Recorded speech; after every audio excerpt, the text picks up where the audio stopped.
అధికార వైఎస్ఆర్ కాంగ్రెస్ పార్టీకి మరో ఎమ్మెల్యే రాజీనామా చేసేందుకు రెడీ అయినట్లుగా తెలుస్తోంది. మార్పులు చేర్పుల్లో భాగంగా కొందరి సిట్టింగ్లను సైతం వైసీపీ పక్కన పెడుతోంది. కొందరి స్థానాలను మారుస్తూ వస్తున్నారు సీఎం వైఎస్ జగన్. అయితే ఈ మార్పుల్లో కొందరు సిట్టింగ్ల సీట్లు గల్లంతు అవుతున్నాయి. దీంతో ఇతర పార్టీల నేతలతో టచ్లోకి వెళ్లిపోతున్నారు. ఈ క్రమంలోనే తిరువూరు ఎమ్మెల్యే రక్షణ నిధి కీలక నిర్ణయం తీసుకున్నట్టుగా ప్రచారం సాగుతోంది. తిరువూరు వైసీపీ సిట్టింగ్ ఎమ్మెల్యేగా ఉన్న రక్షణ నిధికి వచ్చే ఎన్నికల్లో టికెట్ లేదని పార్టీ అధిష్టానం నుంచి సంకేతాలు వచ్చాయట. ఈ పరిణామాలలో 25 రోజులుగా తిరువూరు నియోజకవర్గానికి దూరంగా సస్వలం తొట్లవుల్లూరులో ఉంటున్నారు. తిరువూరు నుంచి వైసీపీ తరపున గెలుపొందిన రక్షణ నిధికి వచ్చే అసెంబ్లీ ఎన్నికల్లో టికెట్ ఇచ్చేది లేదని ముఖ్యమంత్రి జగన్ చెప్పినట్లు సమాచారం. తిరువూరు నుంచి 2 సార్లు విజయం సాధించిన తనకు టికెట్ నిరాకరించడంపై ఎమ్మెల్యే రక్షణ నిధి ఆగ్రహంతో రగిలిపోతున్నట్లు సమాచారం. పార్టీలోనే ఉండాలని సీఎం జగన్మోహన్ రెడ్డి సీనియర్ నేతలను రక్షణ నిధి వద్దకు పంపినట్లు తెలిసింది. Party regional coordinator Ayodhya Ramireddy మరి రాజశేఖర్ చర్చలు జరిపినట్టుగా ఇక రక్షణ నిధి మాత్రం పార్టీలోకి కొనసాగేందుకు నిరాకరించినట్లు తెలుస్తోంది. పార్టీలో కొనసాగాలంటే తిరువూరు అసెంబ్లీ టికెట్ ఇవ్వాల్సిందేనని, లేదంటే మరో పార్టీ చూసుకుంటానంటూ చెప్పినట్లు ప్రచారం సాగుతోంది. తిరువూరు నుంచి వైసీపీ తరపున గెలుపొందిన రక్షణ నిధికి వచ్చే అసెంబ్లీ ఎన్నికల్లో టికెట్ ఇచ్చేది లేదని ముఖ్యమంత్రి జగన్ చెప్పినట్లు సమాచారం. తిరువూరు నుంచి 2 సార్లు విజయం సాధించిన తనకు టికెట్ నిరాకరించడంపై ఎమ్మెల్యే రక్షణ నిధి ఆగ్రహంతో రగిలిపోతున్నట్లు సమాచారం. పార్టీలోనే ఉండాలని సీఎం జగన్మోహన్ రెడ్డి సీనియర్ నేతలను రక్షణ నిధి వద్దకు పంపినట్లు తెలిసింది.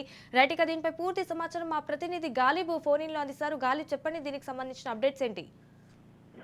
కృష్ణా జిల్లాలో మరో ఎమ్మెల్యే వైసీపీని వీడేందుకు రంగం సిద్ధం చేసుకున్నారు. ఇప్పటికే పెనంలూరు ఎమ్మెల్యే పార్థసారథి తెలుగుదేశం పార్టీలోకి వెళ్లేందుకు ప్లాన్ చేసుకోవడం జరిగింది. అదే దారిలోని రక్షణ నిధి ఏదైతుందో తిరువూరు నుంచి 2 పర్యాలు ఎమ్మెల్యేగా గెలిచారు. ఆయన ప్రస్తుతం ఆయనకి టికెట్ ను వైసీపీ అధిష్టానం నిరాకరించడంతో ఆయన ప్రస్తుతం అజ్ఞాతంలో ఉన్నారు. అయితే ఆయన పార్టీ విడుతున్నట్లుగా ప్రచారంతో పాటు వార్తలు వచ్చిన నేపథ్యంలో పార్టీకి సంబంధించిన రీజనల్ కోఆర్డినేటర్లు అయోధ్య రామిరెడ్డి, మరి రాజశేఖర్ ఇద్దరు కూడా రంగంలోకి దిగి ఆయన బుజ్జగించే ప్రయత్నం చేశారు. అయితే ఆయన మాత్రం పట్టుదలను వినని పరిస్థితి కనపడుతుంది. ఆయనకు తిరువూరు టికెట్ ఇవ్వాలని కూడా ఆయన డిమాండ్ చేస్తున్న నేపథ్యంలోనే మరో కొన్ని రోజుల్లో ఆయన పార్టీకితో పాటు ఎమ్మెల్యే పదవికి రాజీనామా చేస్తున్నట్లుగా తెలుస్తుంది. ఈ నేపథ్యంలో ప్రస్తుతం ఆయన అంతర్గతంగా తన అనుచరులతోని దాంతో పాటు సన్నిహితులతోని వరుస సమావేశాలు నిర్వహిస్తున్నారు.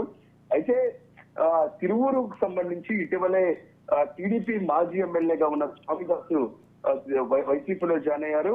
ఆయనకు తిరువూరు నుంచి కూడా పోటీ చేపించేందుకు వైసీపీ అధిష్టానం నిర్ణయం తీసుకున్నట్లుగా ఒక సమాచారం ప్రస్తుతం ఉన్న ఎమ్మెల్యే రక్షణ నిధికి అందింది. అయితే నిన్న విడుదల చేసిన 3వ జాబితాలోనే ఆయన పేరు ఉండాల్సి ఉన్నా సరే అది కొంత ఆలస్యమైనట్లుగా తెలుస్తుంది. 4వ జాబితాలోనే ఖచ్చితంగా తిరువూరు ఎమ్మెల్యే సంబంధించి నియోజకవర్గ ఇన్ఛార్జ్ గా స్వామిదాస్ పేరును వైసీపీ ప్రకటించబోతుంది.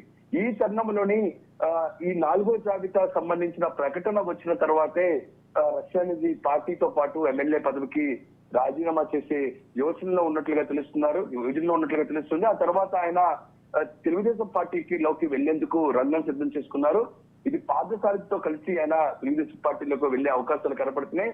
తెలుగుదేశం పార్టీ నుంచి కూడా ఆయనతో కొంతమంది చర్చలు జరుపుతున్నట్లుగా మనకు సమాచారం అందుతుంది. ఏదైతే ఉందో పామరు నియోజకవర్గం నుంచి ఆయన్ని పోటీకి దించే ఆలోచనలోనే తెలుగుదేశం పార్టీ ఉన్నట్లుగా తెలుస్తుంది. అయితే తిరువూరుకు సంబంధించి ఇంకా ఫైనల్ చేయనట్లుగా తెలుస్తుంది. అయితే ప్రస్తుతం తెలుగుదేశం పార్టీకి సంబంధించి నేతలతోనే టచ్ లోకి రక్షణ నిధి వెళ్ళినట్లుగా తెలుస్తుంది. వాళ్ళతోని చర్చలు జరిపి ఆ తర్వాత వైసీపీకి సంబంధించిన 4వ జాబితాలో తిరువూరుకు సంబంధించిన అసెంబ్లీ నియోజకవర్గ ఇన్ఛార్జి పేరును ప్రకటించిన తర్వాత నా పార్టీకి రాజీనామా చేసే ఆలోచనలో ఉన్నారు. 2-3 రోజుల్లోని కీలక నిర్ణయం తీసుకునే అవకాశాలు స్పష్టంగా కనపడుతున్నాయి. ప్రస్తుతం ఆయన అజ్ఞాతంలో ఉన్నారు. అంతర్గతంగా పార్టీకి తన అనుచరులు అట్లాగే అతను సంబంధించిన సన్నిహితులతో కూడా వరుస సమావేశాలు నిర్వహిస్తున్నారు. ఇప్పటికే వైసీపీ అధిష్టానం నుంచి కీలక నేతలు ఆయనతో మాట్లాడే ప్రయత్నం చేసేసరి ఆయన ససేమిరా నిరాకరిస్తున్నారు. ఈ నేపథ్యంలోని మరో ఎమ్మెల్యే కృష్ణా జిల్లా నుంచి త్వరలోనే వైసీపీని వీడే అవకాశాలు స్పష్టంగా కనబడుతున్నాయి.